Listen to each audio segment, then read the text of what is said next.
Hey everybody, it's Chainsaw Reacts back once again, another reaction for you guys. Today, guys, I'm finally continuing Harley Quinn, the animated series. This is Season 1, Episode 7, The Line. Now, from what I remember in the last episode, it was mostly focused on Jim Gordon and his bonding with a part of Clayface, which is kind of odd. It was really bizarre, but then again, this show was kind of crazy. Like, I always feel like every episode is going to kind of surprise me in a sense, because the show just doesn't really hold back. And I feel like that's probably what is the charm of the show, is that it's very different than a lot of DC animated stuff that's out there in terms of film or TV. So I think it stands out in that aspect. Of course, there's some people that don't like this show, and that's fine. For me, I really enjoyed it for what it is. The reason why I stopped watching it after episode 6, when I was reacting to it, is because I had other stuff going on at the time, and it felt like not many people were really interested in these videos. But I posted about saying maybe I should continue watching it, and people are really hyping up saying you should continue watching the show. So I'll give it a chance here and check it out here with this episode and see what happens. Because for me, I do enjoy the show. I do. It's just like, I just have to find the time to do all this stuff. I mean, I want to do more stuff for the channel. It's just kind of, finding the time to do it. But yeah, so I really enjoyed the first bit of episodes I've seen of this show. I was trying to think, what was the episode before the Jim Gordon one? I think it was about the mall or whatever, trying to find her lair or her base or something, if I remember correctly. But yeah. So The Line. So let's get into now, guys, and see what this episode's all about. I'm not really sure what to expect here, but hey, the show, like I said, continues to surprise me, and I don't know where it's going to go because they just keep throwing stuff out. I'm like, oh, I didn't see that coming, but okay, I'll accept it because it's Harley Quinn and the show doesn't give a fuck. So here we go, guys. Episode 7 of Season 1 of Harley Quinn. Let's go. Are we still going to get our weekly coffees? If I'm not too busy getting my fuck on. So, okay. That they've all tried and failed to steal Cord Industries' game-changing weather machine, which is why we are going to do it. Please not do the unnecessary backstory thing. Okay. Who is back in the dating game for the first time in 30 years? Satana? Damn, feels good to get out of those pages.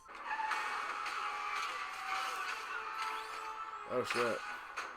But I'll be damned. Aw, I couldn't leave you behind. Who's your favorite? Oh, I'm partial to Humpty Dumpty. Hi, everybody. Oh my God, it's him! Oh, he's so He makes the best eggs. You're a bad guy, but you're a good person. I don't know. I don't know. Oh God, is that a bouquet for us? Really? You realize that's like handing me a bunch of Really? baby heads, right? baby heads. But are you sure Cinderella's mouse is up for the job? He's up for the job. Oh, shit. Welcome to the Practice Family Reunion. Oh. Fairy tale. Something bad's gonna happen. Holy shit. This is horrifying! Yeah, I figured something bad was gonna happen. Gotta hit the bloodline and prevent any revenge killing. I mean, that's just evil 101. There we go. Go get 'em, boys. What in the fuck? Come on, up top. Hey, guess what? I decided to stick around a little while longer. Help you get that weather machine. Ugh. That's too generous. Appreciate how much of a badass you are. I mean, listen, I consider you a friend and a mentor and just a real... You know what'd be great? What? If you said what you actually mean. I think maybe you should sit out the weather machine heist. Oh, you got a line, huh? Hey, A now, line. She has a line. Superheroes have a line. Teen Titans have a line. We don't give a fuck. I know what happened here. You don't recognize me without the kite? I'm sorry there. Put the kite up. I like how the mouse is still there. He was loyal to Fables. He's a mercenary, loyal to the almighty dollar. Oh no. Nice. And you produce Clayface's Fuller House reboot, Fullest House. I have an inexpensive way in not smaller people, a smaller house. You know what you and your crew are, Miss Quinn? Little Bo Peep could beat the shit out of you with her shepherd stick. Just tell me if you want casket open or closed. Anyone have another magical storybook? No. Who's this dude? Last surviving member of the 25th annual Praxis Family Reunion and Jamboree. Jamboree. All of my family. Great.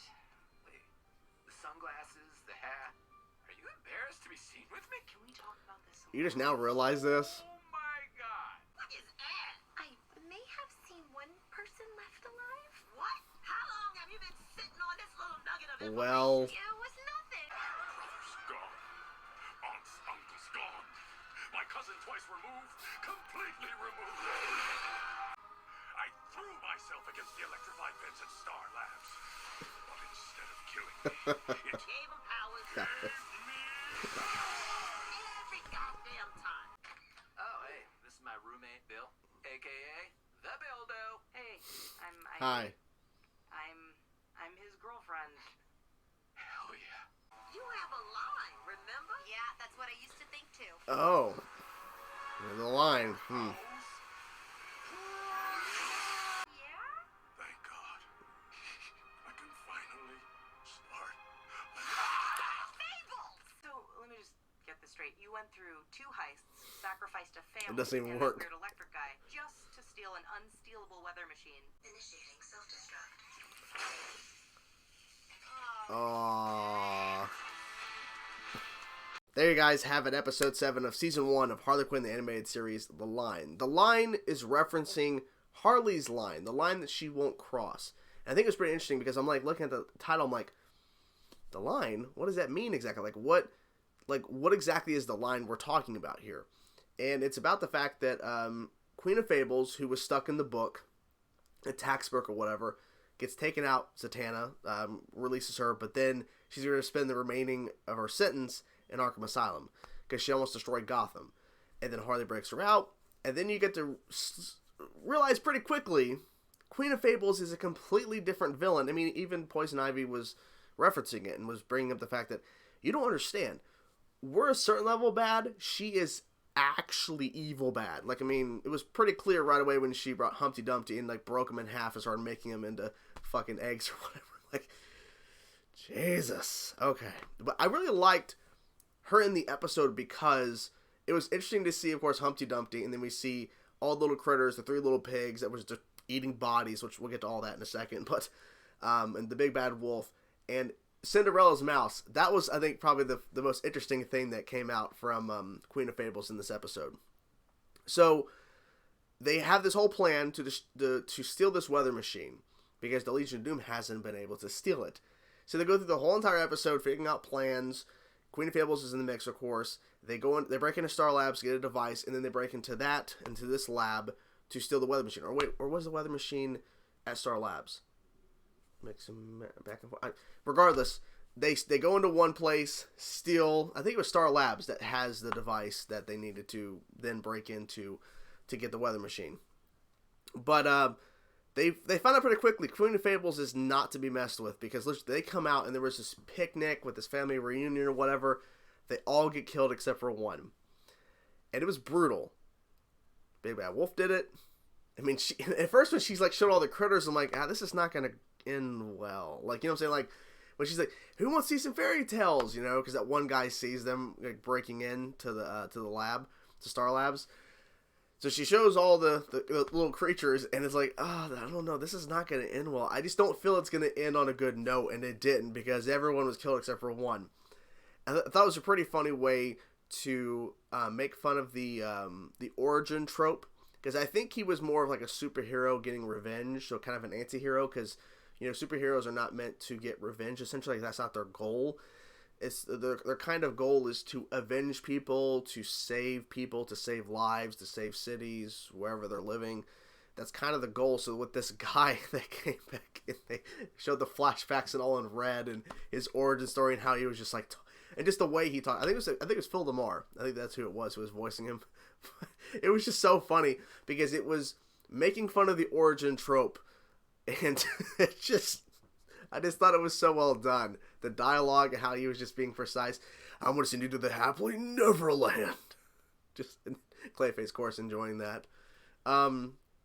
So Cinderella's mouse. I think that was really, really funny. They bring Cinderella, like, are we sure Cinderella's mouse is up for the challenge here? Up for this, to steal this device? And literally, he puts on this jacket and he starts smoking a cigarette. He starts then he was there. And he ultimately gets killed, unfortunately. But he was there to try to steal the weather machine. And It's like, why is the mouse still here? It's like, oh, he's a mercenary. He only goes to the people with the highest dollar. Like, essentially, he's all about the money. Essentially, he's not loyal to Queen of Fables. I shouldn't have been that surprised. I was a little surprised, but like, you know, and actually this makes more sense as I was watching it. That Queen of Fables actually was, like, she just walked away when Harley said, you know, we can't work with you because literally, like, you just murdered all those people, and we don't do that, because they don't do that. I mean, King Shark's killed some people in this team, but she brutally just murdered everybody in her whole reasoning, Queen of Fables, because it's the bloodline. The bloodline will come back. And she was able to fix that bloodline because that guy's like, did I avenge my family? Did I get revenge? Harley's like, yeah, sure. He's like, oh, thank God. And then a stab through the back of his head, out his mouth. That's fucked up. I should have seen it coming, though. She's like, I almost forgot. I kept talking about bloodlines, and this guy's still alive. Because maybe he would have eventually found her and realized he didn't get revenge. Because he didn't remember anything after the force field protected her. So I'm curious if we're going to see her again. Maybe not, but that definitely was interesting. I mean, it was a way to kind of establish, like, Harley's team and what their goals are and the lines they won't cross, and then having someone who was so over the top that just won't work, and just showing that they won't do to the extent of what she was doing. They knocked out those two guards, right, that were there with the weather machine, which, by the way, the weather machine, it too many incorrect password input, it self-exploded. It just... It's like, what's the point? What was the point of it? You know what I'm saying? Like, this is completely just, yeah, all a waste. But that's the fun part about it, is that they spent all this time trying to get to this damn weather machine, and they couldn't figure out there was a password, and they didn't realize there would be a password, and they're like telling the mayor, we're going to raise temperature 1 degree every minute until we get $1 billion, and apparently Clayface wants to do a spinoff of Fuller House, Fullest House or something. I don't know. The side story with Ivy, who was gone for the majority of the episode away from the team, with Kite Man. She's trying to hide herself, trying to not be seen with him. And apparently they meet at motels or whatever hotels. And this time they're like, okay, let's go see a movie. But then he wants to go to a restaurant.